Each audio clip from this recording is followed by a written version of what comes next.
Tu prends ton café ou ton thé, viens avec moi, on va discuter.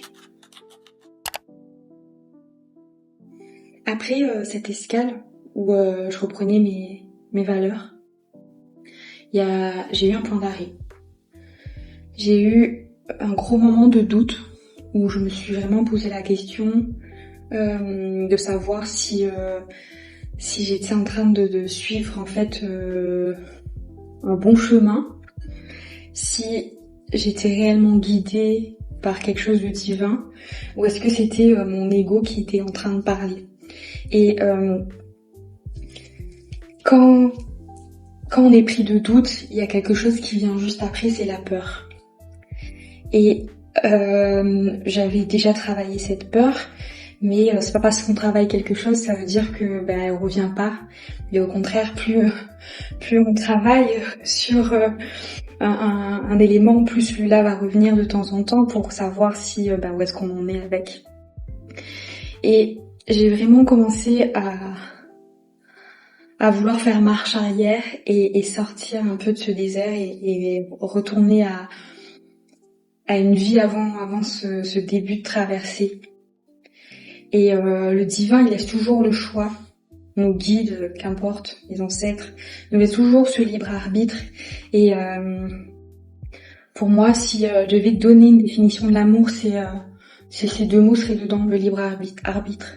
Quand on aime quelqu'un suffisamment, c'est ce qu'on lui laisse, de pouvoir prendre ses propres décisions sans lui imposer un choix. Et j'ai eu ce moment où j'ai arrêté. Je me suis un peu éloignée de tout ça et je me suis dit, je recommence ma vie normalement. On arrête ces remises en question sur l'existence, sur ce que je suis. On se soigne autrement, on profite. Et de me détacher un petit peu de tout ça, ça m'a permis justement de passer des moments plus légers et pouvoir vraiment me questionner sur ce qui me manquait, sur ce que je venais chercher en acceptant cette traversée et accepter de me guérir. Et guérir de quoi et pourquoi, voilà. Est-ce que c'était vraiment pour moi profondément? Est-ce que c'était pour me rapprocher de ma foi? Voilà, j'ai eu des millions de questions qui m'ont parfois empêché de dormir. Et ça a été essentiel d'avoir ces moments de légèreté. Donc c'est pour ça que dans son chemin de spiritualité, pouvoir se détacher. Parce que si on vient travailler le fait de se libérer de ces chaînes, ce n'est pas pour entrer dans une spiritualité qui vient nous en remettre. Il faut pouvoir avoir cette liberté d'esprit, cette liberté de réfléchir et de se nourrir de différentes expériences. En faisant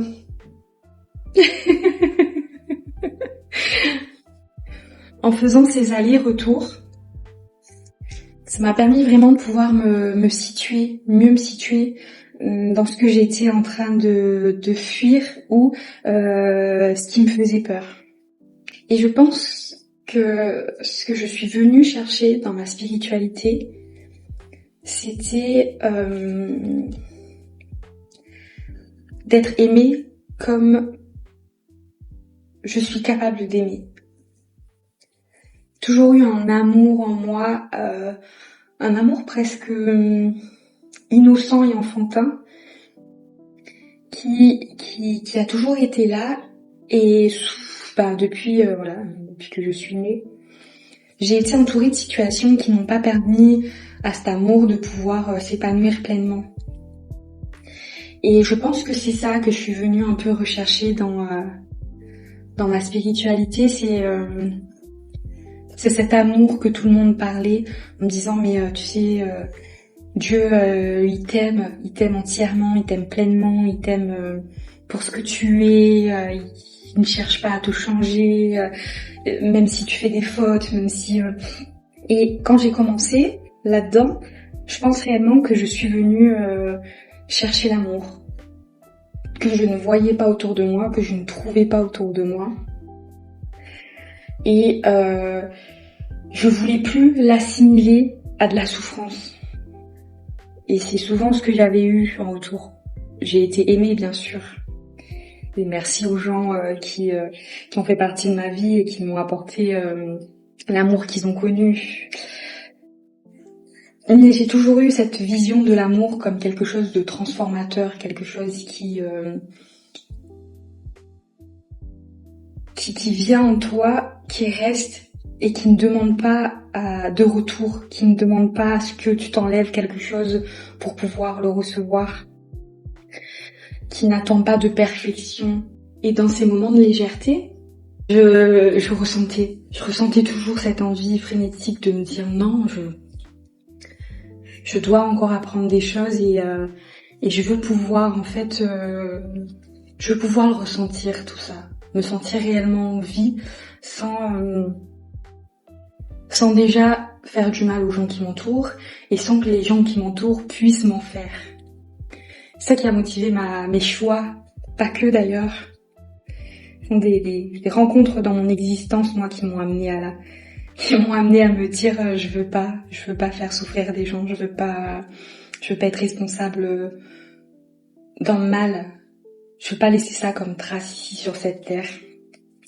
Et c'est ce que le divin, moi, il m'a permis, et c'est comme ça où j'ai arrêté d'avoir des doutes sur ma traversée, et j'ai avancé avec foi.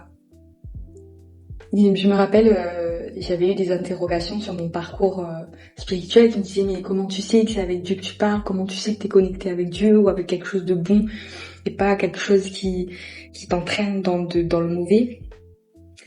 Je l'ai su le jour où je devenais meilleure de jour en jour. Je l'ai su le jour où, quand j'ai eu des choix de facilité à faire, je les ai pas faits parce que je me sentais suffisamment soutenue pour faire un autre choix, tout en sachant que ça allait être plus rude, plus difficile, que j'allais devoir quand même galérer. Mais dans cette prise de décision, il y avait des qualités que j'allais développer, j'allais découvrir à travers de nouvelles expériences, des leçons de vie, des leçons importantes qui allaient me rendre plus humble, qui allaient me rendre plus ouverte d'esprit. Alors que il y avait des choix plus faciles, plus évidents, accepter des propositions qui t'amènent plus vite peut-être vers ce que tu as envie, mais entre ce que tu as envie et ce dont tu as besoin, ça j'ai vraiment appris à faire la différence dans mon cheminement et je rends grâce pour ça.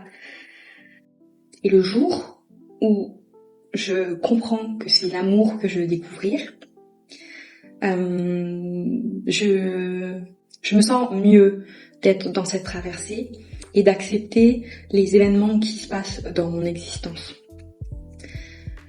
J'ai toujours été très en malaise avec l'amour des autres, parce que je n'arrivais pas à avoir une lecture et une confiance absolue en ce que l'autre pouvait me donner.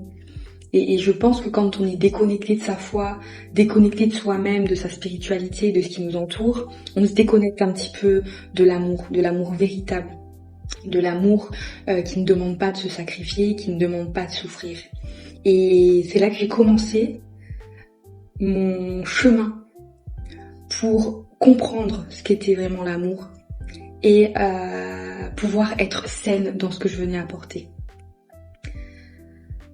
Je pense que les plus grandes souffrances du monde viennent de ça, vient de cette non-compréhension de l'amour. C'est d'être complètement à côté, déconnecté, d'attendre de l'autre ce qu'on est censé cultiver en nous-mêmes. Et j'arrêtais pas d'entendre cet écho en moi qui me disait que l'amour c'était se choisir, que l'amour c'était me choisir. À chaque fois que j'entendais cet écho en moi, pas comme une voix claire qu'on entend, mais cette sensation qui revient à chacune de nos expériences, à chacune de mes expériences, je me disais mais je me suis choisie, je l'ai déjà fait, pourquoi je ne retrouve toujours pas cet amour? Mais parce que souvent je ne me choisissais pas réellement profondément. Et je pense que j'ai aimé les gens comme j'aurais voulu être aimée, comme je suis capable d'aimer. J'ai écouté les gens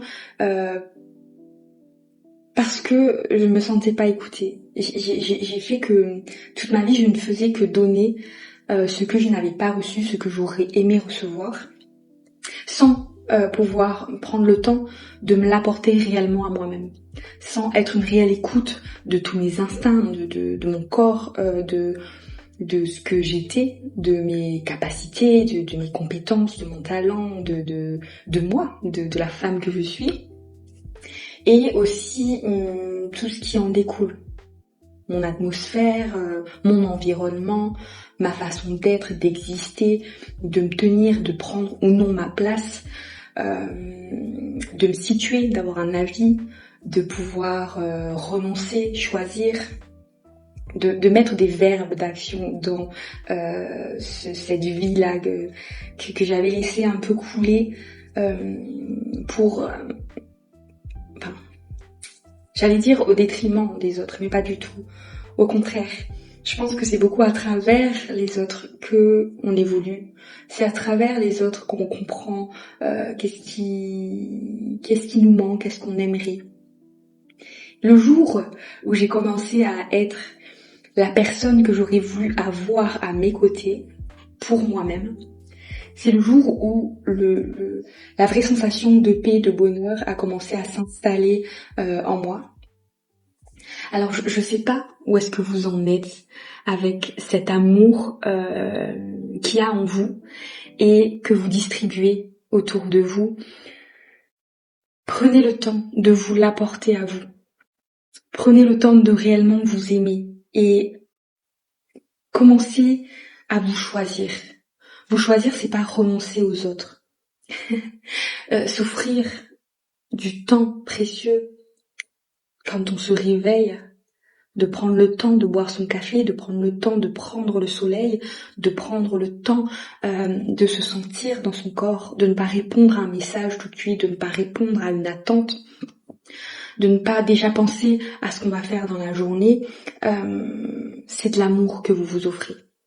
J'ai lu un enseignement bouddhiste qui expliquait que se lever et ne pas tout de suite réfléchir à ce qu'on va faire dans sa journée était bénéfique pour le déroulement de toute sa journée. De prendre le temps le matin, dans le premier geste qu'on fait, d'ouvrir les yeux, de sourire à la vie et de se dire aujourd'hui, je vais me choisir. Aujourd'hui, je vais accepter d'exister et le temps passera comme il passera. Mais aujourd'hui, je m'accorde ce temps, je m'accorde cet amour. Prenez soin de vous. J'étais en train de faire un gâteau à la banane. Voilà. J'ai fini mon café. Et je vous dis à bientôt. La vie est belle.